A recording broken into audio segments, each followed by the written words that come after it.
Então, bom, gente, sejam muito bem-vindos. Então, como vocês sabem, a gente está aí, março e abril são os meses que eu gosto de comemorar o aniversário do Grupo Troca. E aí, por conta disso, como a gente não vai ter o evento presencial no Mackenzie, então vamos fazer lives, né? Vamos fazer lives com convidados queridos, especialistas em RH. E hoje eu tenho como convidada a Mônica Mota, que é uma profissional lá do Rio de Janeiro, diretamente do Rio de Janeiro. Flamenguista. Vocês vão ouvir bastante sotaque carioca. Verdade. E a gente se conheceu no ano passado, em julho, quando ela deu uma formação em DISC lá no Grupo Troca. E é uma mulher, assim, incrível. Eu acompanho ela no LinkedIn, a gente acabou ficando amiga quando a gente se conheceu, mas a amizade acabou estreitando mais depois que a gente começou a interagir no LinkedIn. Então, é um presente que as redes sociais me deram, né? E eu tenho certeza que vocês vão gostar bastante do conteúdo dela. Ela é muito fera, muito experiente. É o RH Raiz, né, amor? É A isso gente aí, tem... né? Vamos contar do Mas, RH Raiz mas primeiro? isso, eu conto ou eu conto? Ou você conta? Era isso que eu ia Conta falar. você. Começa a contar você, amor. Ai, pessoal, primeiramente, boa noite. Sejam todos bem-vindos aí. É um prazer muito grande, realmente, estar aqui hoje com vocês nessa noite. Eu sei que é a noite, mas vamos lá. Todo mundo alegre para essa live, porque a gente tem muito conteúdo bacana para trocar.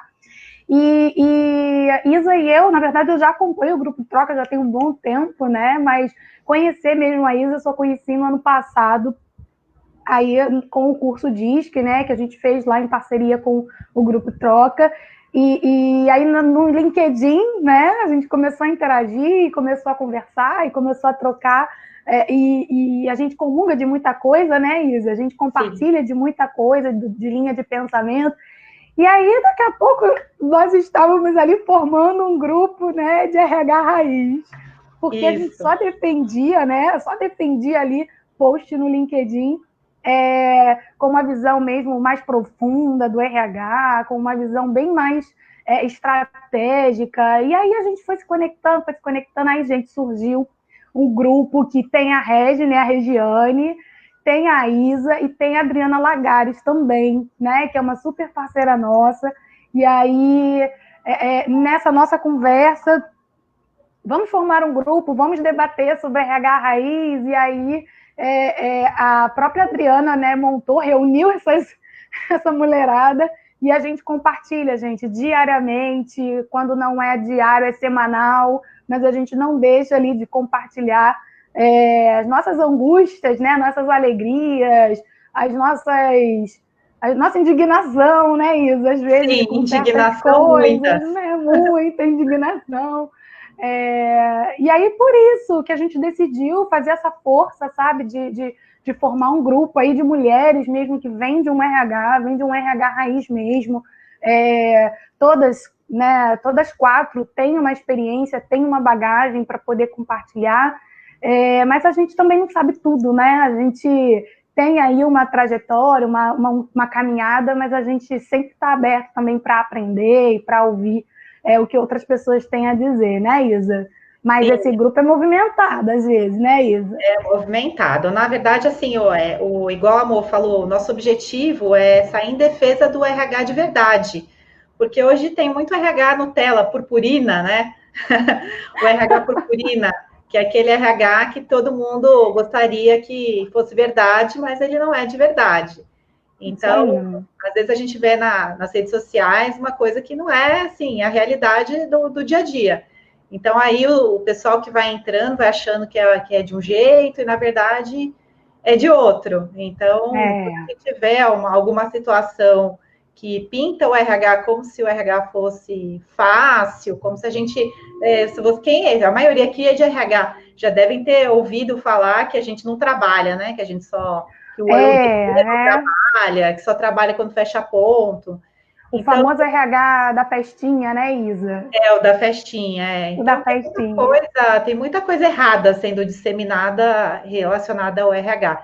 Então aí o RH Verdade. raiz a gente mostra a vida como ela é, a gente defende a profissão, não dá para para se intitular especialista sem ser especialista, né? Isso mesmo. Então, é a nossa bandeira, né, Isa?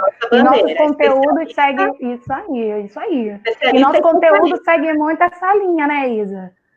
Nossa troca no LinkedIn também segue muito essa linha, né? Não de atacar ninguém ou de expor ninguém, né? É simplesmente para a gente colocar um contraponto com base, né, pessoal?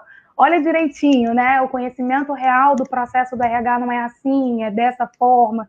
Então, acaba mesmo que se tornou uma missão nossa, né? Uma missão de ter um posicionamento na rede, como em defesa mesmo de uma RH raiz e dos profissionais também, né? Que também tem esse posicionamento, mas às vezes fica ali meio receoso, né? De entrar para o embate. Mas a gente se lançou, né, Isa? Agora a gente também chama de um outro nome que é a Liga da Justiça. Liga da Justiça, é isso mesmo. Liga da Justiça. Bom, Mas é então, muito bacana. vamos lá, vamos começar então a palestra. A Mônica, então, ela trouxe um tema muito bacana, acho que pertinente ao que a gente está vivendo hoje, né? E vamos aproveitar todo esse conteúdo da Mo, ela vai compartilhar a tela. E então vocês vão ter acesso aí a bastante informação. Tenho certeza que vai ser bem rico. Quem puder compartilhar esse vídeo, chamar os amigos de RH, compartilhar em grupos. Eu vou fazer isso também enquanto ela começar a falar, vou compartilhar em grupos, porque talvez muita gente vá se interessar por esse tema e pelo conteúdo que a Mônica tem para trazer para a gente. Isso aí, pessoal. Bem, eu não me lançaria aqui, né, se eu também não estivesse vivendo um momento também de crise, né? Eu creio que tem muitos RHs aqui e muitos RHs estão vivendo, né, esse momento de crise e vivendo de uma forma, alguns de uma forma muito madura, né? E acredito até que esse é um momento de nós nos colocarmos, né, de nós nos posicionarmos como um RH protagonista mesmo, para que a gente possa mostrar o real sentido, né, o real papel, o nosso papel estratégico realmente dentro das empresas. Porém, acho interessante eu explicar um pouquinho para vocês, né? Eu tenho 20 anos de carreira em RH, né? Eu tenho uma trajetória aí já de altos e baixos dentro do RH, então falar de crise para mim é uma coisa muito natural, porque eu já vivi muitas crises e posso afirmar, assim, com toda certeza para vocês, o que me fez ser uma profissional sênior de RH hoje foram exatamente essas vivências e essas experiências que eu pude ter nessas empresas que eu passei nesses momentos de crise, né? Então, crise, que nós estamos falando de uma crise mundial, é uma coisa que jamais se imaginava, né, gente? É uma coisa realmente muito complicada de lidar, mas vamos voltar um pouquinho aqui no nosso dia a dia, e eu tenho certeza que algumas pessoas vão concordar com isso. Quantas crises a gente gerencia diariamente dentro do RH? Quantas empresas que a gente atua e que estão passando por momentos de crises gravíssimos, e nós precisamos ter um posicionamento de um RH estratégico que chega junto, decide junto e pensa junto, né? Então, eu acredito que a gente já foi um pouco treinado para lidar com isso, não nessa proporção, mas de uma certa forma nós já tínhamos aí uma resiliência, uma capacidade de lidar com situações difíceis, porque, convenhamos, com o RH nós temos que lidar aí o tempo inteiro com situações de crise, sejam elas crises menores a crises maiores, né? E hoje, pessoal, eu gerencio uma rede de lojas de maquiagem aqui no Rio de Janeiro, o RH de uma rede de lojas de maquiagem aqui no Rio de Janeiro.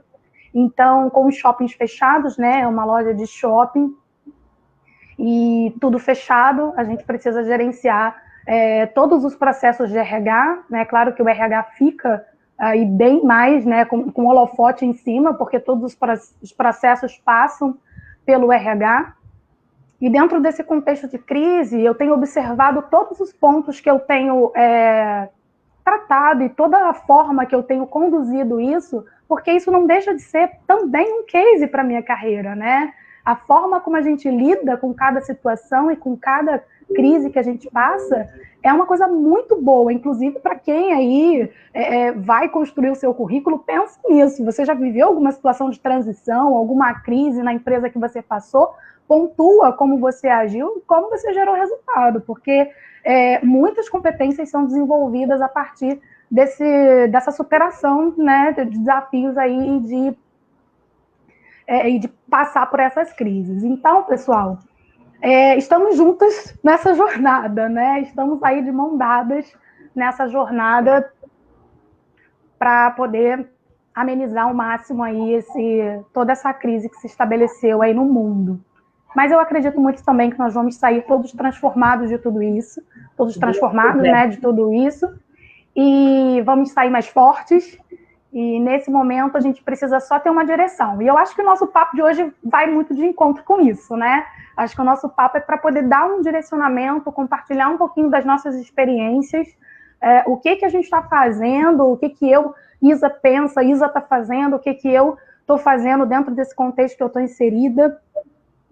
Paralelo a também estar, né, como gerente, eu também tenho 2 negócios que eu conduzo, que eu faço a gestão, então também não é fácil lidar aí com o empreendedorismo também, com a situação do país. Então, pessoal, crise é com a gente mesmo, né? Então, vou compartilhar aqui agora com vocês um material que eu preparei.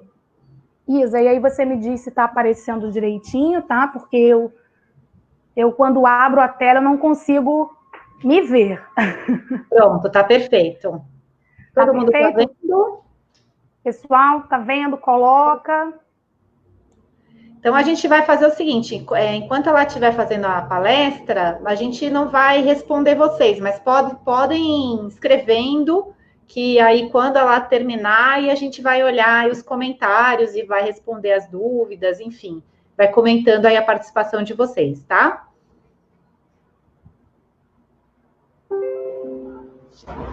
Tudo certo? Aqui tudo certo. Tudo certo? Então vamos lá, vamos começar aqui o material que eu preparei para vocês e a gente vai trocando aí ao longo. Antes, pessoal, de nós falarmos efetivamente do papel do RH na gestão, né, de crise, no gerenciamento de crise, que é o assunto que a gente vai bater mais forte hoje, a gente precisa fazer uma reflexão de 2 cenários que são diferentes, né? O cenário das empresas que têm um RH estratégico, tá? E aí a gente vai trocando aí que vocês vão perceber que há essa diferença, né? As empresas com um RH estratégico. Quais são os componentes que formam uma empresa que tem um RH estratégico? A empresa já tem uma mentalidade empresarial de RH estratégico, tá? Com isso, ela já tem o quê? Profissionais de RH estratégicos.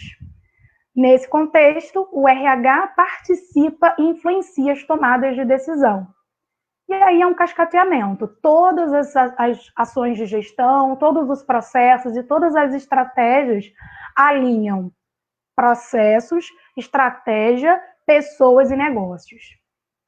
Então, pessoal, eu quis trazer esses 2 cenários, por quê? Porque há uma realidade um pouco diferente também do mercado, né? A gente observa que existem empresas que têm uma estrutura de um RH estratégico, que tem uma mentalidade empresarial de RH estratégico. E o que é ter essa mentalidade empresarial de RH estratégico? É a empresa que entende o real papel e entende que esse RH tem que sentar à mesa com ele para poder discutir e debater aí as melhores estratégias para o negócio. Ele entende o valor das pessoas e a necessidade de ter ali um setor dedicado para poder explorar o melhor das pessoas, explorar o potencial delas em prol de benefício dela mesma, né, como crescimento, carreira, como principalmente também para o negócio.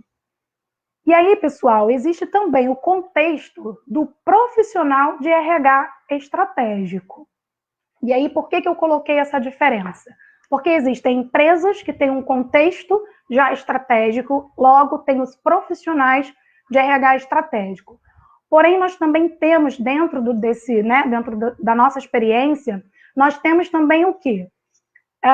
As empresas que têm um RH mais operacional, as empresas que têm um RH mais tarefeiro, nós sabemos que existe essa realidade, né? E não é uma realidade difícil, inclusive a maioria hoje dos RHs atuam nesse modo operante, né? De muito operacional, muito tarefeiro, mas você não precisa ser um profissional meramente operacional.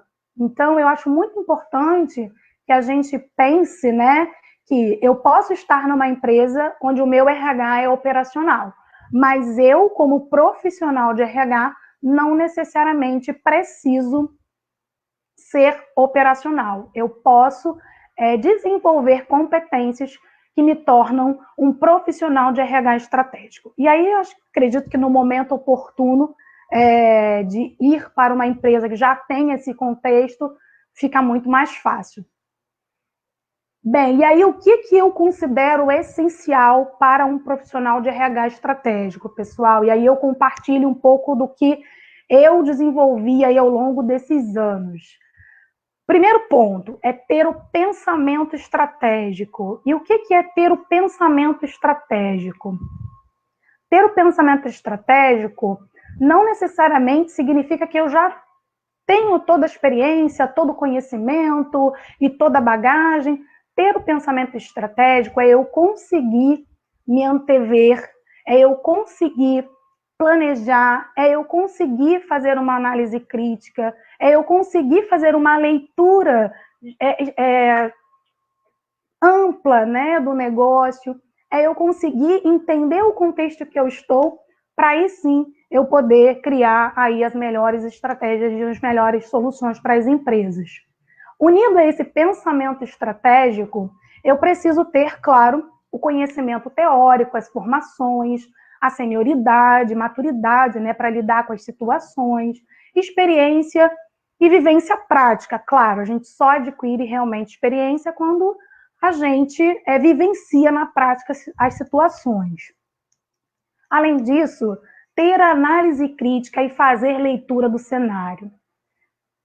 Gente, nesse momento, se a gente não faz uma leitura adequada do cenário, se a gente não observa os elementos da cultura da empresa, se a gente não observa elementos fundamentais, a gente não propõe as soluções adequadas para o negócio, tá? E aí, quando eu tenho pensamento estratégico, eu tenho conhecimento teórico, experiência, formações, eu tenho análise crítica e eu faço uma leitura assertiva do cenário, eu tenho também um perfil consultivo. E o que é esse perfil consultivo? É quando eu faço a leitura, entendo a necessidade e proponho as melhores soluções. E propondo as melhores soluções, eu executo. Se não for eu a executora, né, do processo, eu vou liderar esse processo. Até aqui tudo bem? Tudo certo? Podemos continuar, Isa? Podemos sim. Eu coloquei meu microfone no mudo para não fazer barulho. Certo. Pessoal, tudo bem aí? Alguém tem alguma pergunta por enquanto? Tá todo mundo escutando certinho? Vamos ver, tem um delay aí, né, Dá? Sim, Então, vamos à frente? Avante? Vamos adiante. Então, vamos adiante. Então, fechamos essa percepção, essa reflexão que eu queria trazer para vocês, para que a gente olhasse os dois cenários, né? O cenário das empresas que já possuem um RH estratégico e o cenário onde você é um profissional de RH estratégico e o que você precisa ter em termos de elementos e competências para que você tenha uma atuação estratégica dentro dos RHs das empresas e possa, aí sim, superar tanto os desafios do dia a dia, como principalmente gerenciar esses momentos de crise. E aí vamos agora entender, né, pessoal, o que é que o nosso objetivo de conversa hoje. E aí, Isa, fica à vontade para acrescentar, me interromper. Eu acho que essa imagem que eu coloquei aqui, ela representa muito bem, assim, no português, claro, né, o que nós temos que fazer diariamente dentro de um momento de crise, né, nas empresas, que é o quê? o RH ele não pode deixar a peteca cair. Vocês concordam comigo? Você concorda comigo, Isa? Tentando imaginar o que é, assim, o que seria esse desenho, mas perfeito, perfeito. Não é? Gente, o RH é literalmente esse menino ali, ó, que ele tá com um olhar, assim, meio que desesperado, né, para não deixar essa peteca cair, porque o RH, ele é detentor, né, de muitas informações e detentor de muitos processos importantes na mão dele. Então, é o tempo inteiro ele segurando a peteca. É a peteca da folha, é a peteca do benefício, né? É a peteca da comunicação, é a peteca de uma notícia inesperada, enfim. Considerem a peteca, pessoal, como todos os processos que a gente gerencia diariamente dentro de um RH. E aí, Oi? Aproveitando, já que acho que tem uma pergunta aqui que eu vi que tem relação com o que a gente está falando, por isso que eu vou passar para você. A Jussara Barros está perguntando: cite um exemplo de RH estratégico e operacional. Vamos lá. O RH estratégico. Oi? Estão me ouvindo bem? Sim. Tá. Bem, eu acho que o principal, eu até volto aqui um pouquinho para poder te mostrar qual é a principal diferença, tá? A principal diferença de um RH estratégico é quando o RH, ele senta realmente à mesa, ele senta junto à alta cúpula da empresa para poder discutir estratégias do negócio alinhadas às pessoas, alinhadas às estratégias das pessoas. E o que é conciliar as pessoas, o ativo, o capital humano, com os processos de RH? O que você considera que é... Opa, acho que eu saí aqui da tela, gente. Espera aí. Pode voltar, tá normal. Só coloca no slide de novo. Opa. Isso. Opa, tem que voltar tudo. Mas está aparecendo aí para vocês, né? Já estamos vendo tudo que vai acontecer já. Passei rápido. Aí, voltou de novo. Pessoal, não tem problema. A gente vai dando o nosso jeito aqui, né? Peraí que eu saí aqui também. Aí, toda hora eu tô voltando. Peraí, gente. Não fiquem bravos comigo, porque... É a primeira vez, né? Não, é porque não é a primeira vez aqui, mas a gente se vai, sempre, né? É assim, né? Lei de Murphy. A gente acerta tudo. Vamos lá. Qual foi o nome mesmo da pessoa que fez a pergunta, Isa? Foi a Jussara. Jussara, vamos lá então, voltar. RH estratégico, na minha percepção, foi o que eu já coloquei. Eu acredito muito que é você unir as pessoas, as competências, os talentos, os comportamentos delas, o potencial, a performance, a produtividade, o conhecimento, a experiência, tudo isso em prol dos resultados do negócio. E o profissional de RH é quando ele atinge um nível de senioridade dentro da empresa que ele senta à mesa com a alta cúpula e ele decide junto. Ou seja, quando uma empresa, eu vou abrir uma filial, e aí você, como RH, se você for um RH operacional, o que vai acontecer? Uma empresa vai abrir uma nova loja. O que ele vai te participar desse processo? Ele vai entender que você só precisa fazer o recrutamento e seleção. Eu estou dando aqui um exemplo bem básico, né? Ele provavelmente vai acreditar que ele só precisa te inserir no momento em que você vai precisar fornecer para ele a mão de obra necessária para que ele possa abrir essa nova loja, ou essa nova filial, esse novo negócio. Quando você é um RH estratégico, você não participa apenas da operacionalização da atividade, você participa principalmente da tomada de decisão. E o que é você participar dessa tomada de decisão? É você compartilhar do teu conhecimento, da tua experiência, como conduzir isso? Como nós vamos conduzir isso? Qual vai ser o impacto financeiro disso? O quanto isso representa de maior demanda para o seu RH? Será que isso terá necessidade, haverá necessidade de você também fazer uma reestruturação na sua equipe para você poder absorver novas pessoas e novos colaboradores? Enfim, são ações que você planeja junto, você não pensa, você não está só na ponta do operacional, ou seja, você não recebe a demanda para agir sobre, você pensa junto na demanda para depois agir sobre ou, né, desdobrar para a equipe, para que a equipe faça e operacionalize tudo isso. Bem, essa é a minha visão de um RH estratégico e de um RH que principalmente participa aí das tomadas de decisão em relação ao negócio. Ficou claro? Posso fazer um complemento. Um complemento? Que eu sempre gosto de falar isso nas minhas aulas de recrutamento e seleção, né? Sobre a diferença do estratégico para o operacional. Às vezes a gente trabalha num RH que ele culturalmente não é um RH estratégico. E aí algumas pessoas já me perguntaram, mas eu posso ter uma atuação estratégica? Isso. E aí eu respondo, sim. Então vamos supor, você trabalha numa empresa que a cultura não é de RH estratégico, e sim do RH operacional. Então, eu vou dar um exemplo de atitudes que você pode ter dentro da sua empresa que são estratégicas. Por exemplo, vou dar um exemplo de recrutamento e seleção também, que é a minha área, né? A área que eu mais domino. Então, por exemplo, você recebe uma vaga para fazer, uma vaga de, sei lá, assistente de marketing.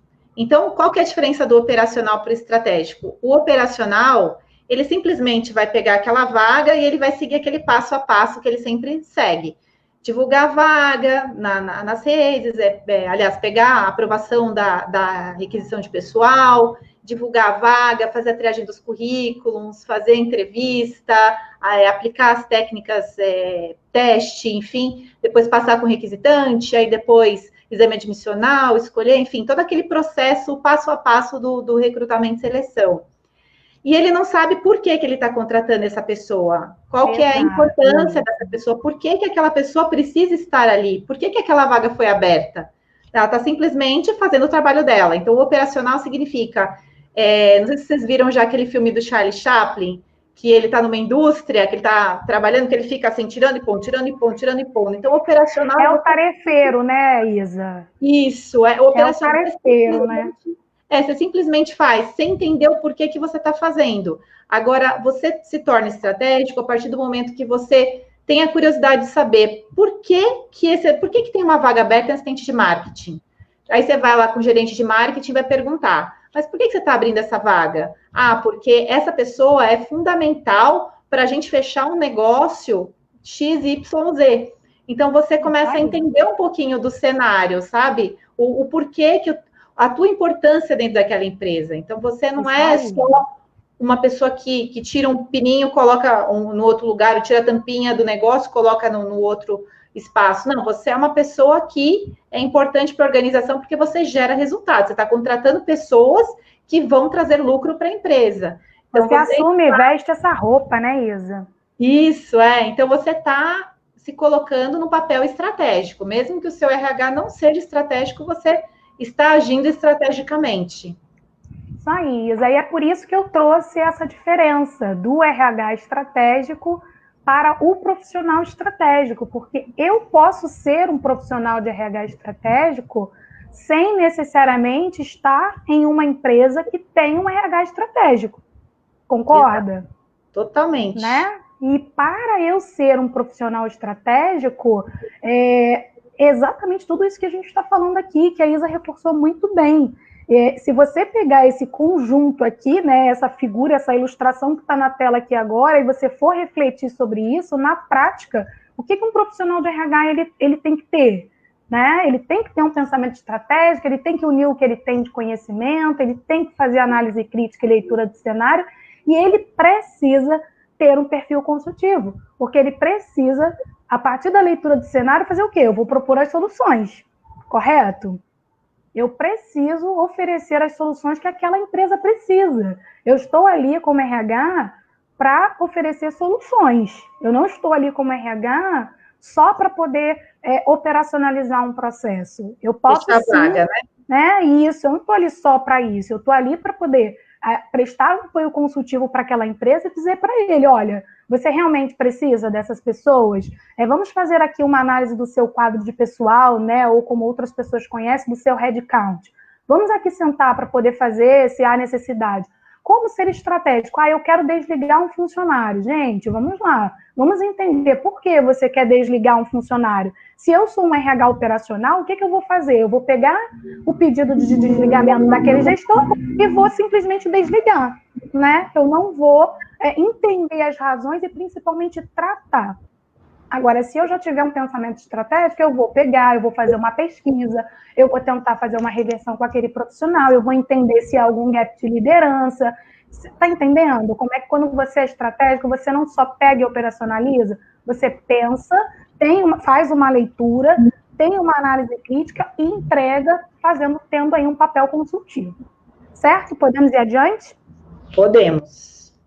Então, vamos lá, pessoal. E aí, repetindo, né, aqui, adentramos aí, né, o nosso assunto sobre o papel do RH no gerenciamento de crise, é segurar a peteca, né, como eu falei. Eu quis trazer numa linguagem bem simples mesmo, gente, para que a gente possa entender, fazer essa analogia, porque no dia a dia é bem assim que a gente faz. E não quer dizer que a gente faça isso de forma desorganizada ou desestruturada. Né? Não significa que eu estou jogando a peteca e estou sem controle, sem gerenciamento. Não tem a ver com isso. Tem a ver realmente com essa analogia da gente segurar os processos, saber lidar, administrar, sempre da melhor forma possível, e atendendo aí a todas as partes, né? Funcionário e gestão, diretoria, enfim. E nesse processo de crise, é assim que muitos profissionais devem estar se sentindo, né? Segurando aí mesmo, tentando não deixar a peteca cair, com tantas situações e com tantas demandas que têm ocorrido aí dentro do contexto do RH.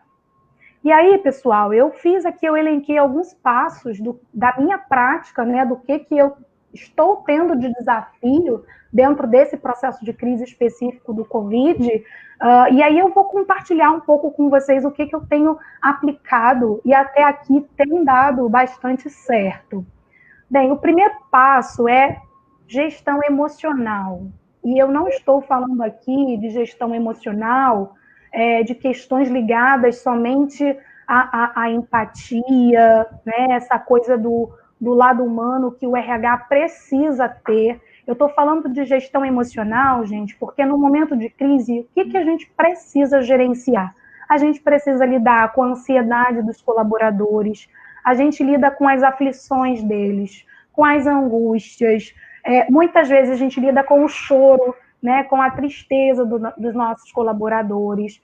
Então, gerir as emoções é gerir os sentimentos dos meus colaboradores para manter todo mundo equilibrado, para manter todo mundo ciente da situação, porém mantê-los equilibrados, sempre da melhor forma possível. Porque se eu, que tenho um papel tão importante, um papel em que eu sou vista por muitas pessoas como uma referência ali para poder acionar, né, e pedir ajuda, se eu me desestabilizo e eu não tenho essa gestão, eu acabo deixando todo mundo da mesma forma, né? Eu acabo deixando todo mundo também desestruturado emocionalmente. Então, a gestão emocional significa dizer, primeiramente, a sua gestão emocional.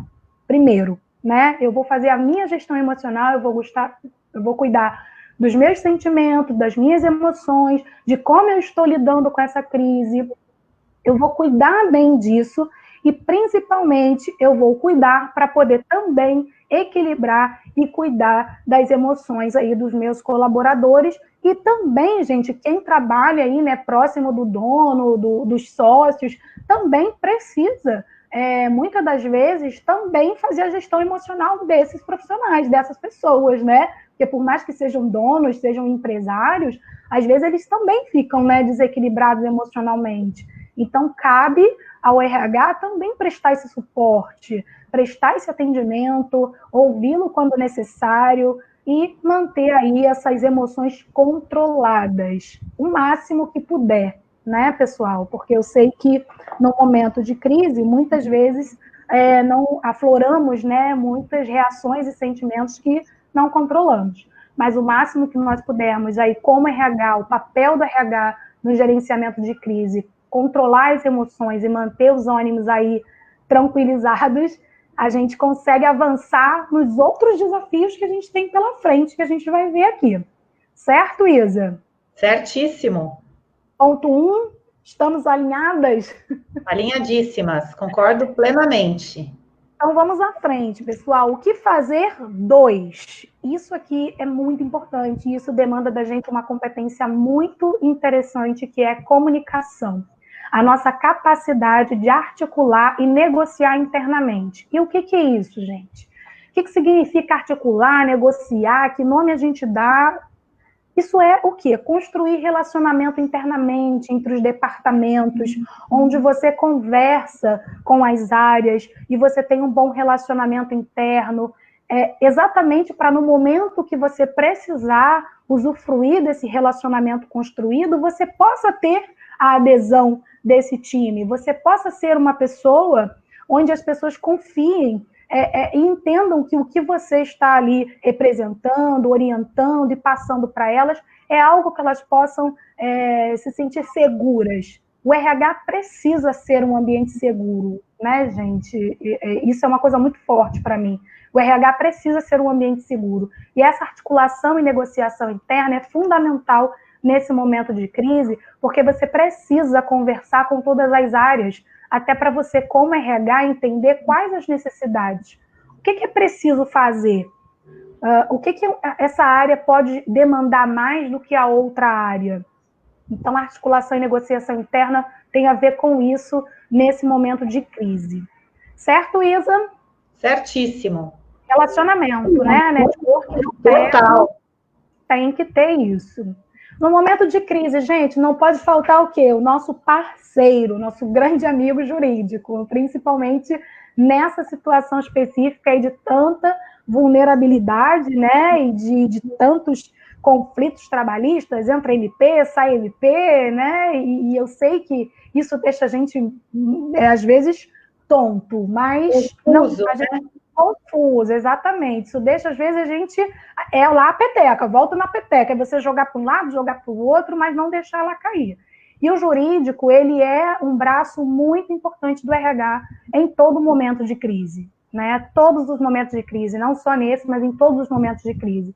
Porque tudo que você precisa fazer é muito importante que você tenha um respaldo legal. É muito importante que você também, como RH, estude sobre a legislação, né? Não é só porque, às vezes eu tenho um apoio jurídico e esse jurídico já me orienta em tudo. Aqui, eu não sou advogada, mas a gente debate, porque eu vou lá, eu estudo e a gente debate, a gente articula junto, a gente negocia, e aí, quando a gente consegue estudar e quando a gente consegue conversar, né, ali mesmo na mesma linha, isso flui muito bacana, o processo flui de uma forma muito legal, porque são eles orientando, o RH aqui pensando e operacionalizando, e aí as coisas vão fluindo e vão acontecendo, principalmente nesse momento. Ter uma parceria e um relacionamento com o seu jurídico é muito bacana para que o trabalho de vocês possam aí ser realizado da melhor forma possível. Certo? Perfeito. E até lembrando que amanhã a gente vai ter a palestra com a doutora Helena Lar, que vai falar justamente sobre as MPs que saíram, né? Que deram maravilha. Maravilha. Isso aí gente, não percam, viu? Com certeza tem muita coisa boa aí para poder trocar sobre essa questão das MPs. Eu hoje praticamente me debrucei para estudar mesmo essas MPs, porque preciso apoiar aí a empresa a tomar uma decisão, e a melhor decisão combinando aí o humano com o racional, né? Nesse momento a gente precisa unir essas duas coisas de uma forma muito equilibrada. Quarto, pessoal, o que fazer no momento de crise, né? Para você ter um papel estratégico no gerenciamento de crise. Aplicar as estratégias certas aos seus processos de RH. E aí, o que é isso, Mônica? Como que eu faço os meus processos serem estratégicos nesse momento? Como eu faço o meu RH ser protagonista desse momento de crise? Para eu mostrar o meu papel como RH pensante, RH que fez uma leitura, como que eu aplico isso aos meus processos? Então, exatamente esse será aí o próximo tema que a gente vai falar, né? Mônica, até coloquei aqui, agora como fazer para a peteca não cair? O como fazer, pessoal, também vou compartilhar o que eu tenho de experiência, o que eu tenho deixado como um passo muito claro para os meus processos aqui de RH. E aí já falando, né, na aplicabilidade das estratégias aos processos de RH. O primeiro estabeleça acordos claros. Gente, acordo é uma coisa que o nome já diz, né, Risa? Eu preciso ter um acordo, um combinado. E aí, gente, tem uma frase, que até uma pessoa que eu gosto muito sempre diz para mim, e diz assim: o que é combinado não sai caro. E isso, para mim, assim, é crucial dentro do RH. Né? Aquilo que eu combinei previamente é um acordo, é um combinado, e eu acredito que as partes vão sair satisfeitas daquele acordo, porque ela vai entender que houve um interesse da empresa de querer chegar a um denominador comum para as duas partes. Você concorda, Isa? Isa? Oi, concordo. Pus no mudo. Não me tira do mudo, fala comigo. Eu concordo, sim. Precisa ter, é necessário. É muito importante, pessoal, estabelecer acordos claros aí, acordos de trabalho, combinados. Se uma empresa decide que vai continuar fazendo um pagamento de vale-transporte ou de vale-refeição, precisa comunicar, se vai retirar, enfim. Precisa ter todo um contexto aí que estabeleça acordos claros, porque assim as pessoas vão se sentir num ambiente seguro, mesmo estando aí, né, todo esse caos aqui fora, ele vai sentir que ele tem uma segurança ali na empresa e no ambiente que ele está. Uma coisa que tem acontecido muito em algumas empresas, como as decisões estão sendo tomadas muito rapidamente, nem mesmo os funcionários sabem o que vai acontecer. Então, essa questão de benefícios, por exemplo, tem gente que não está inteirado sobre as MPs e também não recebeu nenhum comunicado da empresa. Como vai ser pago, se vai ter algum atraso. Nós vamos falar sobre isso. Legal. Nós vamos falar, Isa. Muito bom você ter tocado nesse ponto, porque o segundo ponto é exatamente esse. Olha! Olha, estamos aí em conexão. É. O próximo passo, gente, é a comunicação estratégica. E o que é comunicação estratégica? É tudo isso aí que a Isa falou. Na prática, é o quê? Na prática, é você comunicar para o teu público, a partir do momento que você tem bons acordos, você já deixou ali as coisas bem claras e estabelecidas. Agora você precisa o quê? Comunicar. Se você não comunica, não há ação.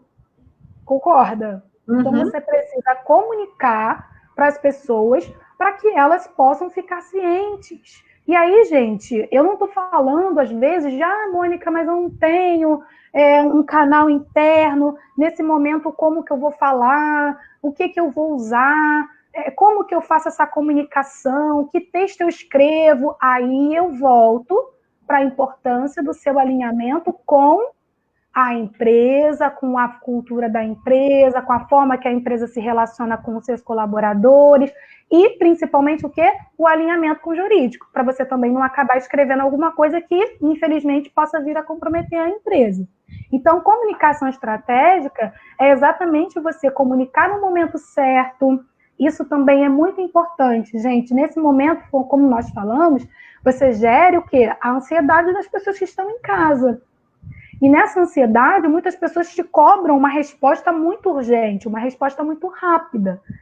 E aí, nesse momento, você também precisa equilibrar suas emoções para que você não entre na ansiedade e no desespero das pessoas. E aí você acaba o quê? Você acaba fazendo uma comunicação precipitada ou uma comunicação equivocada, que ao invés de diminuir esses ruídos, né, ou minimizar, eu amplio ele ainda mais, porque eu não estou fazendo a comunicação assertiva. E comunicação assertiva, gente, é de cada passo que está sendo dado.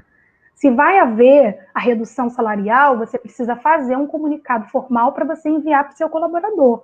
Se não vai haver pagamento do ticket, do vale-transporte, do vale-refeição, você precisa informar esse seu colaborador. Alinhado com o seu jurídico, sem nenhum problema no seu texto, não há problema nenhum de você fazer essa comunicação com o seu colaborador. Eu não vejo nenhum impedimento legal. Isa, você vê algum impedimento legal nisso? Não vejo também. Muito pelo contrário, né? A gente pode criar comunicados simples, rápidos, E aí aqui eu até coloquei algumas ferramentas, né, que podem apoiar essa comunicação com os colaboradores nesse momento à distância. Ai, Mônica, mas o e-mail é frio, o telefone é frio, o WhatsApp é frio. Gente, vamos pensar que nós estamos vivendo um momento atípico para todo mundo. Então, por mais que a gente tenha a empatia, o respeito pelo outro, o outro também vai entender o nosso lado quando ele sabe que o nosso desejo era estar com ele. Mas, infelizmente, a gente não pode estar com ele para poder comunicar e para poder falar o que a gente precisa falar. Então, nós temos aí o e-mail, tem telefone, tem o WhatsApp, tem o Zoom, tem o Slack, né, que é uma ferramenta também de comunicação interna bem interessante, que é esse símbolozinho aqui lilás. Quem não conhece ainda, acho super bacana que busque.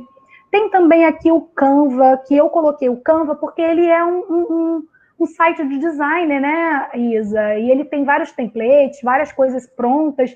Isso ajuda bastante para você que precisa fazer um comunicado, que precisa fazer um infográfico, que precisa fazer uma apresentação. Ele vai ajudar muito porque ele já tem modelos prontos, ele já traz aí todo um conteúdo pronto para você poder só mesmo editar e colocar ali as informações que é da sua empresa.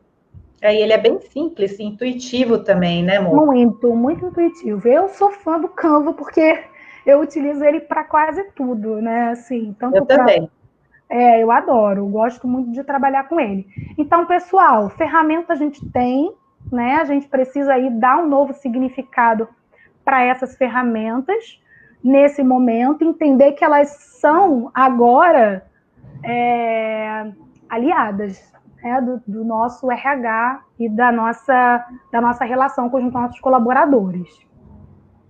Ah, chegamos num momento crítico. Os desligamentos.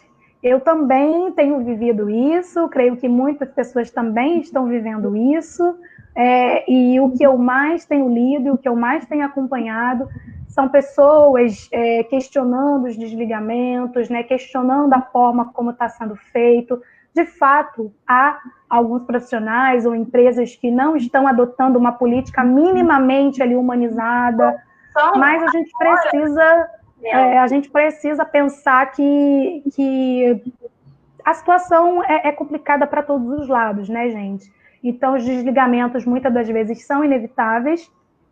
E aí eu trouxe aqui para vocês o que eu considero que dentro desse contexto, qual o fluxo que nós podemos, como um profissional e um RH estratégico, minimizar esse impacto, tá?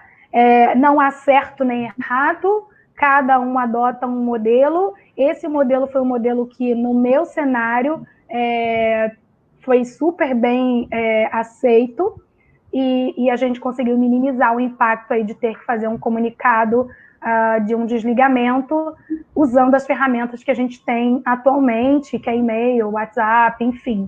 E aí, pessoal, esse fluxo eu fiz da seguinte forma, né? Eu tentei um contato primeiramente para que a pessoa pudesse vir presencialmente até a matriz da empresa. E aí lá eu aplicaria esse desligamento. Eu estaria lá para poder aplicar esse desligamento na sede da empresa. Como a maioria das pessoas, né, estão em isolamento, e inclusive eu deixei isso no e-mail, no texto de convite para que a pessoa pudesse vir à empresa, eu deixei claro que se ela não pudesse comparecer, que ela me informasse que não poderia comparecer. Porque aí, claro, eu já ia ter um panorama de quantas pessoas eu teria que ir, quantas pessoas eu não precisaria ir. Então, pessoal, eu fiz esse comunicado prévio, as pessoas me responderam que não poderiam estar na empresa presencialmente, aí eu fiz seguindo esse fluxo. Se ela não vem, eu fiz um contato telefônico ou vídeo, tiveram algumas pessoas que não quiseram, né, receber telefonema ou não quiseram receber chamada de vídeo, mas eu tentei esse segundo contato via telefone e vídeo para poder conversar com a pessoa, aplicar um feedback, explicar que nesse momento não necessariamente tinha a ver com performance, desempenho, postura, comportamento, e sim realmente por uma questão de manutenção dos contratos. E aí, depois que nós tivemos essa conversa, esse feedback, é que aí sim eu fiz a formalização do desligamento através dos canais de comunicação e, no caso, eu usei e-mail, WhatsApp e o SMS. Se alguém tiver feito né, de alguma forma diferente, eu acho muito bacana que a gente compartilhe nesse momento, porque isso aqui vai ser uma experiência que com certeza a gente vai utilizar não só agora, né, para o Covid, mas creio que em outras situações que, se vier a acontecer algo do tipo, né, a gente já vai estar aí com isso bem desenhado e bem articulado. Isa, você tem alguma proposta? A gente tentou usar ao máximo a humanização também nesse processo, né, gente? Porque desligar nunca é fácil, e por mais que a gente sentasse a uma mesa com alguém, ela poderia também não entender, né? Ela poderia recusar e se sentir triste da mesma forma, porque isso a gente não controla. O que a gente tem controle e domínio é a forma como a gente vai fazer esses desligamentos. Por isso, a minha preocupação de desenhar um fluxo que eu, como RH, garantisse um processo humanizado. Isa. Oi. Fala, você tem alguma coisa a complementar? Você acredita que a gente poderia pensar em formas diferentes aí de fazer esses desligamentos nesse momento? Olha, acho que é um baita desafio, né? Até como psicóloga, hoje, acho que por volta de umas 5 da tarde começou a rodar, eu nem olhei ainda, preciso ver essa notícia que veio do governo, que ela solicitou que todos os profissionais da saúde, psicólogos, veterinários, que mais? Dentistas, enfim, várias categorias da área da saúde, que eles fizessem um cadastro obrigatório para uma contingência, para fazer um atendimento para o SUS, né? E é obrigatório e tal. Então, eu sei que quando eu vi, eu não consegui olhar direito ainda, foi até a Regiane que me passou essa informação, não consegui olhar a fundo, e eu fiquei pensando como as pessoas estão precisando agora de um suporte emocional, né? O quanto que ela se faz necessária. Eu sei que a medida não é só para psicólogos, é para todos os profissionais da saúde. E aí eu fiquei pensando na importância, de repente, de um psicólogo dentro das empresas. Sim. Porque talvez acredito que o psicólogo ele tenha um papel diferente agora, né? Um papel importante agora, principalmente aqueles que já têm uma atuação clínica paralela, né? Sim, mas acredito que também os outros profissionais consigam humanizar toda essa forma, todo esse processo sem dúvida. Do desligamento. Sem dúvida. Uma coisa que eu pensei, mas não sei também se é viável, foi nessa possibilidade de contratar um psicólogo, ou muitos até estão se disponibilizando voluntariamente para, de repente, dar um apoio ou dar uma orientação. Sim, no depois disso, né? Porque a gente tenta fazer um processo humanizado, mas o depois, realmente, a pessoa fica desestabilizada, né? Até também, lembrando uma coisa que eu tinha esquecido, realmente eu acrescentei a esse processo, foi que o mínimo, né, dentro do que eu poderia fazer, eu ofereci para essas pessoas também um treinamento comigo, online, de recolocação, currículo e participação em entrevista. Então, eu ofereci a essas pessoas que foram desligadas esse workshop, e a gente vai marcar para poder fazer, e isso também me fez me sentir bem melhor diante de tudo isso. Sabe que ele está saindo, mas que, enfim, que se tem um olhar de preocupação, que ele não está saindo porque ele não serve. E sim porque há uma dificuldade da empresa de mantê-lo no quadro, né? Isso aí, então, essa ideia mesmo do RH ambiente seguro, né, gente? Exatamente. Então, é uma ação super positiva mesmo. Oferecer esse serviço esse suporte para o profissional desligado, acho que é fundamental. Aí, se as empresas com certeza. Eu super concordo com você. Acrescentar o apoio psicológico, acho que também seria as empresas que podem, apesar desse cenário, né, tentar ao máximo reduzir os custos, mas quem sabe uma parceria com um profissional, né, tentar de alguma forma minimizar isso. Por isso que eu coloquei a palavra minimizar. Porque a gente não consegue, né, solucionar totalmente, mas minimizar a gente consegue com certeza. Eu também não tenho dúvida disso, não. Então, pessoal, também quem tiver aí novas ideias, possibilidades, compartilha, porque a ideia é essa mesmo, né? Quarto. Oi? O Patrick está dizendo assim que uma amiga dele foi desligada pelo Zoom na semana passada, esses desligamentos aí por telefone, por Aham. WhatsApp. Que situação é essa, né? Patrick, com certeza não é fácil, mas a gente precisa, né, ali vestir um pouquinho ali uma capa de mais durona, né, para que a gente possa pensar no lado humano, mas também pensar no estratégico, entender que aquilo é necessário para o momento. É até o que eu tenho colocado. Não é muitas vezes o que eu gostaria de fazer, né, ou o que eu faria, é o que eu tenho que fazer. Então, eu não tenho muito assim. Hoje é diferente no momento comum que eu posso ser sim estratégica e falar assim: não, olha só, eu não concordo que precisa ser dessa forma. E aí, quando eu falo eu não concordo, eu já venho com uma solução de como pode ser feito melhor. Exato. Nesse momento, né? Nesse momento, eu não tenho como propor uma solução melhor. O que eu fiz, inclusive nessa questão de desligamento, foi exatamente isso. Temos que desligar. Opa, peraí. Então, como que a gente vai minimizar isso? Né, Patrick? Não tem outra forma mesmo da gente reduzir esses impactos aí.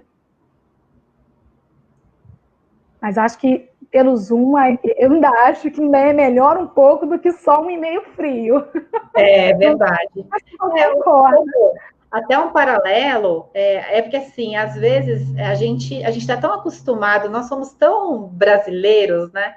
A gente está tão acostumado a olho no olho, aquela coisa pessoal, que tudo que é distante, tudo que é via tecnologia parece frio. E acho que agora também é o momento da gente quebrar um pouco essa percepção. A gente tem que começar. Hoje, por exemplo, a única forma que a gente tem de expressar carinho por uma pessoa que a gente não consegue ver, por exemplo, eu estou sem ver meus pais, estou sem ver muitos amigos que eu adoro. Então, a forma que a gente encontra de se relacionar hoje é essa, né? Então, inclusive para uma demissão, infelizmente, porque a gente ainda tem essa visão muito fria da tecnologia como um distanciamento, mas hoje talvez seja o momento da gente pensar que é o que tem para hoje, né? Não temos Aí, outra. não é o que eu quero fazer, é o que eu tenho que fazer, né, Isa? Exato, Eu acho que verdade. você tocou num ponto assim crucial, sabe? Nesse momento, nada é previsto, né? Nada foi desejado. Então, a gente precisa desconstruir também algumas crenças que a gente tem em relação a algumas formas, né, de fazer as coisas, para que a gente possa ter essa maturidade para lidar com esses momentos de crise, sim. Tá? Momento de crise nunca é um momento que a gente pode fazer muitas vezes aquilo que a gente quer, né? O Mo, tem uma xará sua, Mônica Cruz, ela está dizendo assim: eu acho que está tudo muito confuso. O que vocês acham da questão das férias forçadas? Olha, eu vou ser muito sincera, nesse momento eu não vejo nada como forçado, tá? Mônica, minha xará, eu realmente não vejo como algo forçado. A leitura que eu faço é que é algo necessário, entende? A empresa também não queria fazer isso, né, Isa? Nenhuma Isso. empresa também gostaria de fazer isso. Então, eu acredito que o que você precisa hoje é olhar para os seus contratos e pensar como, a partir das possibilidades que a MP me dá, o que eu vou aplicar para o meu grupo de trabalho. Eu vou aplicar redução, eu vou aplicar férias individuais, eu vou aplicar férias coletivas, eu vou aplicar redução de jornada, eu vou aplicar home office, enfim. Você precisa olhar para a sua equipe, você precisa olhar para o seu time, eu preciso olhar para a organização como um todo, e aí sim eu definir o que da MP eu vou aplicar que vai garantir, tá, a manutenção dos contratos e, ao mesmo tempo, a saúde financeira e a saúde também do negócio. Entende? E tem muita coisa que às vezes a gente acaba confundindo. Quem não está no papel do dono da empresa, da alta gestão, não consegue entender algumas decisões que só eles entendem porque eles têm acesso aos números, aos resultados financeiros, qual que é o caixa que a empresa tem, se ela consegue, se ela não consegue, né? Então, assim, as coisas vão ter que acontecer muito rápido, né, Mo? Muito rápido, as decisões são tomadas rapidamente e só depois de tomadas as decisões é que os colaboradores acabam sendo comunicados. O meu marido está em férias forçadas também, as férias dele estavam agendadas para julho, a gente ia viajar, eu já tinha deixado bloqueada a agenda do Troca, como todo ano, né? Em julho eu pego uns 15 dias para a gente descansar. E ele está de férias, então a gente não está fazendo nada. E então, assim, é claro que em alguns momentos a gente fala, poxa, quem tirou férias forçadas, não sei se é o seu caso, Mônica, a Mônica Cruz. Se é o teu caso, na hora, assim, quando ele falou que entrou de férias, que colocaram ele de férias, na hora eu falei, poxa, meu, né? Estragou o planejamento. Mas, assim, o ano, gente. Já... O que é planejado agora, né, Isa? Não existe mais planejado. Não existe mais planejado, não existe mais. As pessoas às vezes perguntam, Isa, mas quando que o Troca vai voltar com os cursos presenciais? Gente, eu não sei quando, não sei. Não sei se esse ano, o que sobrar de ano, né, que a gente tiver liberado, eu vou focar no pessoal que já pagou. Então, eu vou focar, eu estou cheio de aluno que já pagou curso e que não está acontecendo. Então, eu vou focar nesse público que precisa ter aula, né? Então, esse pessoal vai ser minha prioridade. Então, novos temas, novos cursos, novas turmas vão ficar aí por último. Aí a gente só vai descobrir isso na hora que o negócio, a poeira baixar. Então, hoje, todas as decisões que são tomadas, mesmo a nosso contragosto, elas têm um motivo, né? Então, às vezes, eu fico pensando, poxa, às vezes é melhor meu marido tirar as férias agora, ainda bem que ele tirou férias agora, espero que ele não seja desligado, mas ele fala que ele não vai ser, ele acha que não vai ser, né? Eu fico toda vez, ai meu Deus, tomara que ele não seja desligado, pelo amor de Deus. Do que de repente ser desligado assim do nada, enfim. Então, acho que talvez seja a decisão mais humana, talvez, que a empresa possa tomar, é colocar o profissional de férias, né? Eu acho que de tudo que tem previsto, Mônica, acho que colocar de férias ainda é o mais razoável, né? Porque a pessoa ali tem aquela garantia que ela vai ficar aquele período de férias, por mais que 1/3 ela não vai receber agora, né? Tendo a previsão de receber só no final do ano, né? Em dezembro, mesmo assim ela ainda tem uma segurança do emprego. O que a gente tem visto realmente são acordos direto com o sindicato, até antes de entrar em MP, acordos direto com o sindicato para poder suspender os contratos, e muitas empresas já conseguiram, inclusive suspender o contrato até antes mesmo da MP sair, através de ACT, né, de acordo aí coletivo de trabalho. Então, pessoal, é como a gente está usando essa palavrinha mágica aqui, né, tentar minimizar ao máximo aí os impactos desse transtorno que é aí mundial. E aí, podemos... não sentir raiva do empregador, porque tem muito, assim, a gente não sabe de nada o que está acontecendo, né? Então, às vezes a gente fica, pô, a empresa está sendo sacana, pô, a empresa é vítima, tão vítima quanto nós, quanto os colaboradores. Eu que sou profissional autônoma, que tenho uma microempresa, então todos nós estamos, não tem ninguém. Bom, acho que só a indústria farmacêutica, né? Eu trabalhei em indústria farmacêutica, essa área não tem crise, gente. Por isso todo mundo quer trabalhar em indústria farmacêutica. É verdade. Só a indústria farmacêutica não se lascou. No resto... E aí, quem tem até, Isa, quem tem oportunidade de trabalhar direto, às vezes muito próximo do dono, talvez até consiga entender um pouquinho, né? Mas quem está afastado, né, quem está muito distante desse gestor, dessa diretoria, realmente, às vezes, entra aí num conflito dos seus valores, daquilo que você acredita. A gente até também vai falar um pouquinho sobre isso, que eu acho muito importante a gente reforçar essa questão, para que você, nesse momento, não entre em conflito, né, entre aquilo que você gostaria de fazer e aquilo que tem que ser feito. Beleza? Beleza. Vamos, então, agora o como fazer, né, como lidar, como ser um RH estratégico, aí, ter um papel estratégico no gerenciamento de crise. Vamos lá, pessoal, agora vamos colocar todo mundo para home office. Todo mundo vai para dentro de casa. Esse público aqui administrativo vai para dentro de casa. E agora, o que eu faço? Home office é fácil. É só todo mundo ir para dentro de casa, sentar no computador e começar a trabalhar, né, Isa? Ô, facílimo. Ainda mais Às que vezes, receita. né, receitinha de bolo e tudo, às vezes a gente vê, né, Isa? Sim. Pois é, pessoal, a gente está brincando, mas o assunto é sério. Estabelecer um home office não é. Primeiro, não é uma decisão da RH, né, Isa? O primeiro ponto. Não é uma decisão, por mais que eu seja um RH estratégico, tá, gente? Que eu tenha participação efetiva nas tomadas de decisão. Não sou eu que bato o martelo para que seja estabelecido um home office. Assim como não é o DP o responsável por não pagar o salário, não pagar as férias, ou atrasar alguma coisa também, a culpa não é do DP, a culpa não é do RH, gente, não é do RH. Isso, a culpa não é do RH, porque na verdade a culpa não é de ninguém, né, gente? Existe um problema e aí a gente precisa tratar, entender por quê, para que a gente possa comunicar aí para esse público o que está acontecendo, né? Exato. Então, como fazer um home office, gente? Precisa implantar.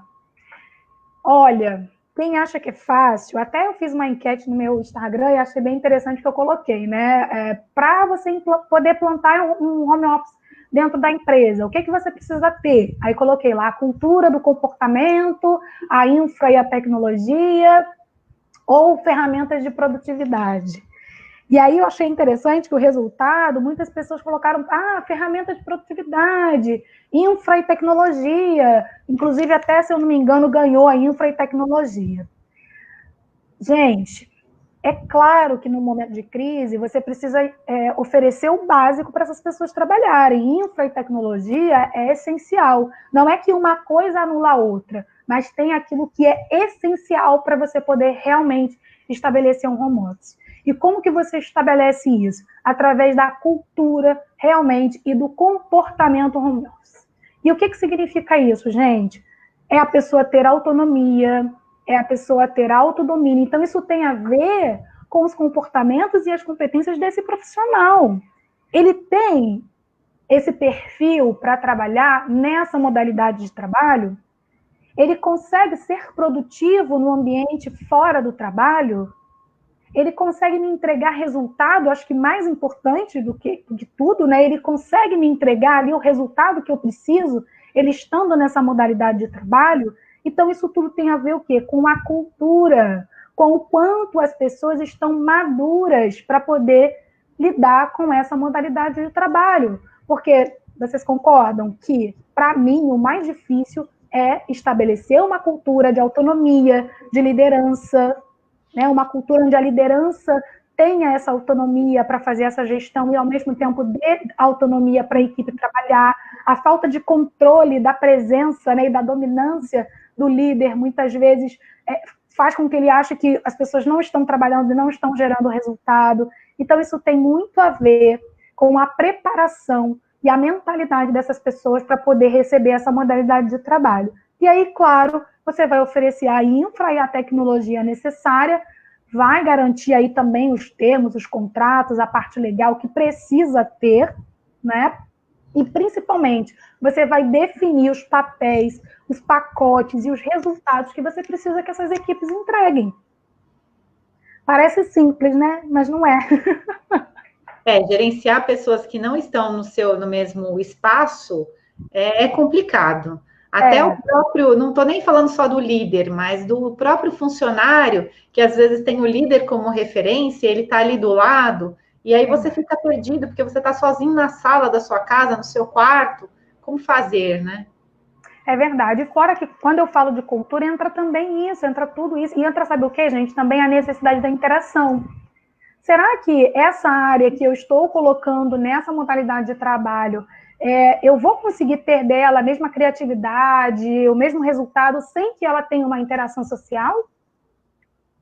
Social presencial mesmo, que eu digo, né? Porque o online está aí, eu sei que as pessoas se relacionam e conversam, mas há perfis que precisam ter contato presencial, ter uma interação presencial.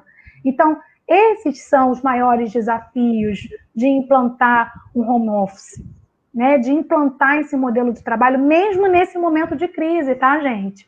mesmo nesse momento, tendo que ser tudo para ontem, tudo rápido, papum, eu preciso estabelecer uma cultura mínima, mesmo que nunca tenha tido cultura dessa modalidade de trabalho, eu preciso estabelecer uma cultura mínima para que esse trabalho aconteça. Eu preciso minimamente fornecer orientações para essa minha liderança de como ele vai liderar à distância. Eu preciso oferecer para essas pessoas infra e tecnologia e, principalmente, eu preciso definir os papéis, as entregas, os pacotes, o que cada um vai ficar responsável. Porque aí, gente, fica mais fluido, a gente minimiza esse impacto, entende? Fica mais fluido para todo mundo poder trabalhar e entender o que cada um está fazendo, porque o que eu quero no final são as entregas e os pacotes que eu alinhei com aquela equipe, certo?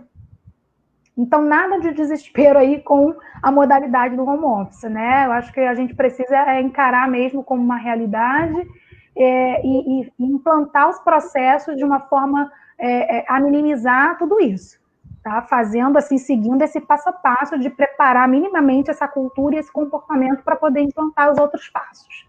Certo, Isa? Certíssimo. Então, desafio home office vencido. Vencido, superado. Nossa, difícil, aí, falando, muito difícil, mas assim, tem ali, né, as entrelinhas, as nossas dificuldades do dia a dia, mas no duro, né, na prática, assim, o que a gente precisa realmente são aqueles passos ali. Mas, claro que tem as variáveis aí de cada empresa, né?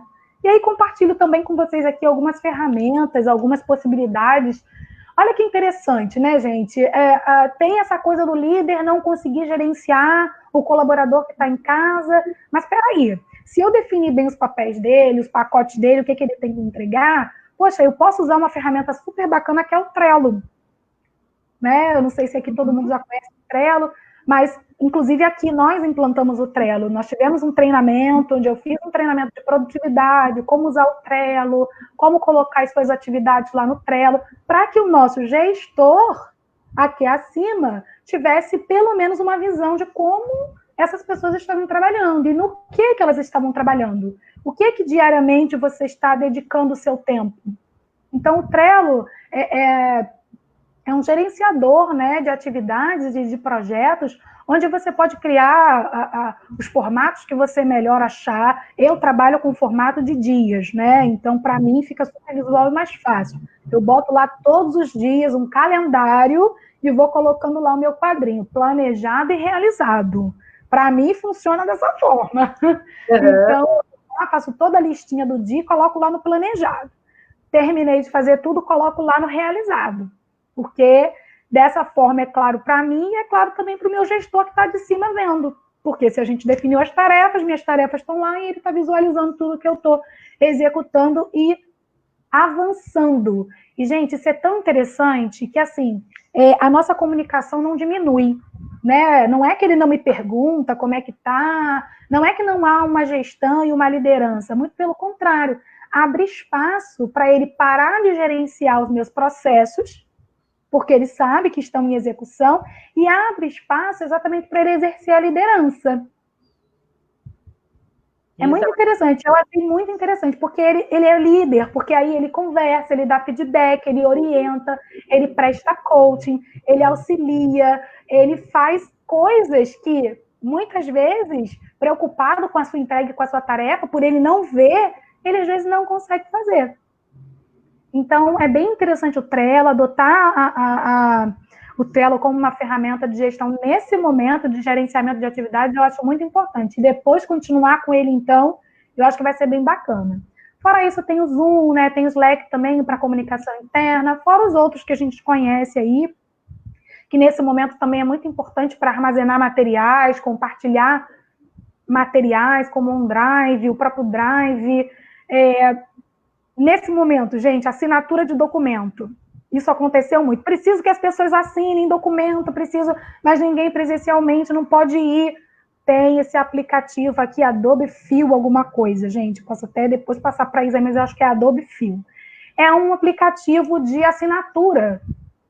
Ele é uma assinatura digital. Eu vou lá, baixo o aplicativo, faço a minha assinatura no celular e depois eu vou lá e aplico no documento. Pelo PDF também dá para fazer isso, né? Além, claro, de quem tem impressora, é mais fácil, né? Vai lá, imprime, assina e escaneia. Mas para quem não tem impressora, isso é um aplicativo super útil. Tem também o esse aqui que é o CanScan, ele é o CanScan. Ele serve para poder você tirar uma foto de determinada, né, documento, e aí você tira essa foto e depois você escaneia. Ele é um aplicativo de scanner.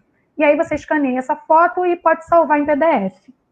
E fora também, preciso fazer uma pesquisa, preciso fazer um mapeamento com os meus colaboradores. Tem o SurveyMonkey e tem o Google Forms, que é o famosinho aí, né, já conhecido por muitas pessoas, o Google Forms. Gente, é um site super simples, super intuitivo, que você cria lá as perguntas que você quer e disponibiliza isso super fácil para todas as pessoas responderem. E também coloquei o Canva aqui de novo, porque ele também facilita muito o nosso trabalho aí por causa dos modelos prontos, né, Isa? Oh, com certeza. Então, pessoal, essas são as ferramentas aí que podem apoiar o trabalho de vocês e essa transição aí nesse momento de crise. E o quinto, gente, nós já estamos acabando aí esse bate-papo, né? Se deixar, a gente fica aqui até a madrugada, né, Isa? Tá tão bom. O que fazer, gente? Foi um pouco do que a gente trocou num outro momento. Folha de pagamento e benefícios. Nesse momento, pessoal, a gente precisa tomar muito cuidado, mais cuidado ainda do que a gente já tem com esses processos. Né? Folha de pagamento, eu estou lidando com o dinheiro do funcionário, e eu não estou lidando só com o dinheiro dele, eu estou lidando com a vida dele. Porque aquele salário ele vai dar para poder comprar a vida dele, as coisas dele, pagar o dele. Então, eu preciso processar essa folha com o máximo, né? Isso para quem ainda está processando folha, né, gente? Isso para quem já não suspendeu aí todos os contratos, né? Para quem está processando folha de pagamento, muito cuidado, muita atenção, muito foco, porque às vezes tem uma verba que o colaborador precisa receber do mês anterior, então a gente precisa estar atento a essas verbas, a gente precisa estar atento para não ter erro na folha de pagamento de algum evento anterior, a gente precisa ter muita atenção nesse momento. Tem um desconto, isso aconteceu, gente, eu achei tão assim, desencontrado. Aconteceu uma situação em que um colaborador, né, uma determinada colega conversando, a gente trocou, ele foi descontar R$600 da coparticipação do plano. E tudo bem, tem que descontar, né, gente? Sabe que usou, sabe que tem que descontar. Mas nesse momento, talvez não poderia, foi um acumulado até de 3 meses, se eu não me engano. E aí, a gente poderia ter conversado, né? Talvez uma empresa que tenha essa possibilidade, que tenha essa oportunidade, de talvez avaliar esse caso. Nesse momento, quanto é menos R$600 para esse colaborador? Então, olhar para a folha de pagamento, principalmente como algo muito estratégico também nesse momento, tá, gente?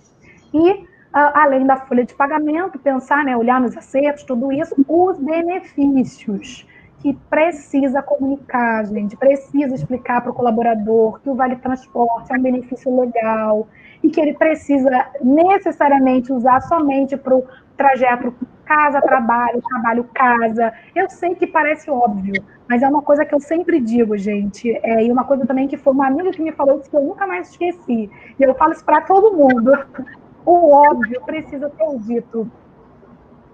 Precisa, gente, porque você às vezes acredita que, não, mas isso já está claro. Não, a pessoa já entendeu. E não é assim, você realmente precisa entender que cada um entende de uma forma e cada um precisa receber a informação e a atenção de uma forma diferente. Então, benefício explica que não é para poder utilizar nesse momento, até porque se estão todos em isolamento, não tem por que estar tendo despesas de Vale Transporte. Mas mesmo assim, se a pessoa precisar sair, explica que é para poder reservar esse valor, para quando retornar, assim como também os outros benefícios. É muito importante que a gente fique atento para comunicar e também ter cuidado com esses pedidos aí para o próximo período. Certo, Isa? Quer acrescentar alguma coisa em relação a esses processos aqui? Não, certíssimo. Aqui eu estou vendo que o Patrick ele falou assim: vocês viram esse meme? Quem acelerou a transformação digital da sua empresa? A, equipe de TI. B, CEO. C, o coronavírus. D, muito bom, Rodrigo. Equipe Agile. Olha, eu acredito, é o que eu venho batendo mesmo na tecla. Todos nós vamos passar por uma transformação muito grande nesse momento. Indivíduos vão passar por uma transformação pessoal. empresas vão passar por transformações digitais, de negócio. Muitas empresas, gente, vão crescer em meio a tudo isso. Olha que louco, né? Parece que eu estou aqui maluca, mas não estou, não. Muitas empresas vão crescer com tudo isso, porque muitas empresas vão conseguir rever os seus negócios. Muitas empresas vão conseguir repensar a sua forma de entregar o seu produto ou o seu serviço para o seu cliente. Então, é um momento de parar, né? Eu acredito que se a gente nunca quis parar, a gente sempre quis continuar produzindo, eu acho que o mundo teve que parar para que a gente pudesse parar e repensar algumas práticas humanas, algumas práticas empresariais. E eu tenho certeza que depois desse momento de isolamento, todo mundo vai retornar e vai retornar com muito mais consciência e muito mais forte e muito mais nutrido, sabe, de informação e de conteúdo e de força e de energia para poder retomar. Sim, e fazendo só uma observação, esse é um momento que a gente nunca mais vai esquecer, né? É um momento que provavelmente espero que não se repita no futuro, ou se repetir, que demore muito, né, para acontecer de novo, porque talvez aconteça, mas que não seja tão próximo.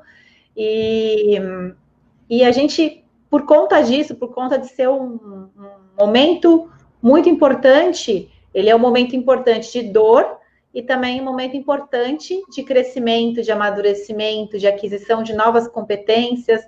Eu mesma estou aprendendo muitas coisas com tudo isso, tanto atividades da parte técnica, quanto gerir minhas emoções, né? Porque senão a gente pira, a gente fica maluco. Se a gente ficar só na televisão ali vendo as tragédias, vendo as mortes crescendo, poxa, aí a nossa vida para, e a gente trava de vez e não consegue seguir adiante. Tudo que a gente precisa hoje é ter equilíbrio para lidar com esse problema, como se ele fosse uma oportunidade para a gente se transformar em pessoas melhores. E aprender coisas novas, né? Perfeito, Isa. Acho que nós estamos aí super enraizadas, viu? Exatamente.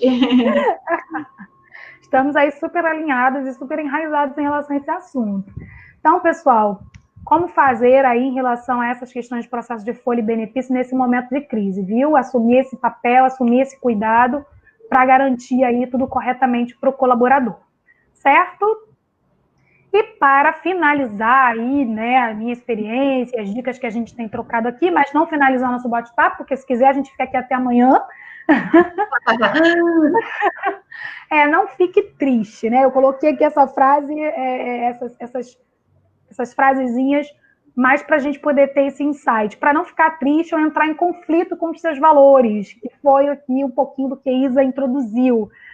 Nem sempre aquilo que eu acredito e aquilo que eu valorizo é o que está podendo ser feito nesse momento. E eu estou tendo que ter maturidade e autoconhecimento necessário para entender que aquilo não é a forma como eu faria ou o que eu desejo fazer, entende? É aquilo que eu preciso, nesse momento, fazer. A gente precisa ter maturidade para isso e não deixar que a tristeza invada, né, confunda as nossas emoções e faça com que a gente aí desestabilize e perca principalmente a positividade. E positividade, gente, não tem nada a ver com essa vibe de que tá tudo bem, não tá nada ruim, não, né, Isa? Não é isso. Não ilusória de que tá tudo bem. Não tá tudo bem, não, mas vai ficar, tá? Não tá tudo bem, mas vai ficar. Desde que a gente tenha esse equilíbrio, esse autodomínio, todas essas competências e esses processos que a gente falou aqui muito bem consciente de tudo isso, né? Que você esteja consciente do seu papel e mantenha-se positivo. Isso vai ser, assim, crucial para superar esse momento, e não só esse momento das coisas que a gente falou aqui, mas de outras crises que vocês provavelmente vão vivenciar dentro do RH de vocês, e que vocês vão precisar revisitar tudo isso. como eu agi nessa crise? Vamos lá, vamos replanejar e vamos ver se isso se se adapta aqui, se isso se encaixa aqui ou não. Então, gente, esteja consciente do seu papel como RH nesse gerenciamento de crise e manter-se positivo. E essa frase aqui que eu achei muito interessante, que eu acho que vai muito de encontro com tudo isso, para a gente selar assim, esse momento que a gente está tendo aqui, que diz assim: a vida não consiste em ter boas cartas na mão, e sim em jogar bem as que você tem. Perfeito. Eu acho que essa frase, né? Ela engole a gente, ela toma a gente aí, e eu acho que ela fala aí por tudo que a gente conversou, ela consolida aí tudo que a gente conversou, né? Porque a vida realmente não consiste em a gente, nesse momento, a gente não tem as melhores cartas, não temos, não adianta, mas a gente sim,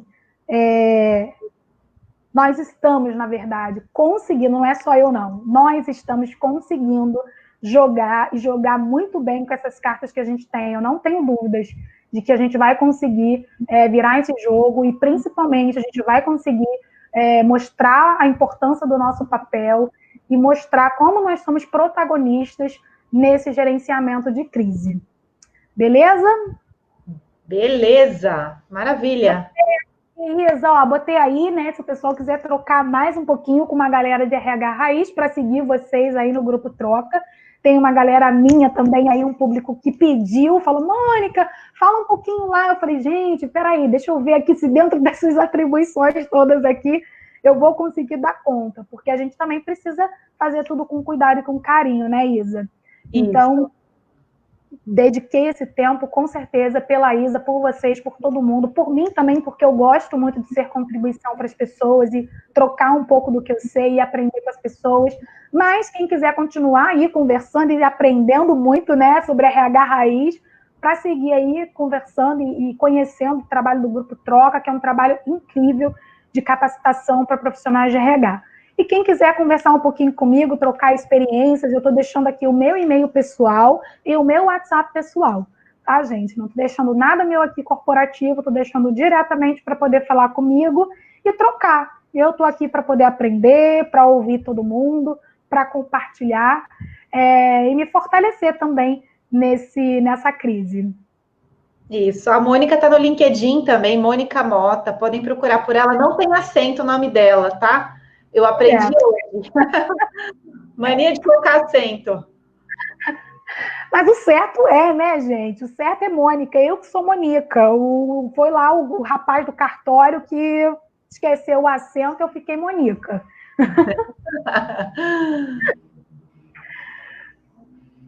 Bom, então, muito obrigada, amor, por você ter vindo aí fazer essa palestra, ficou show de bola.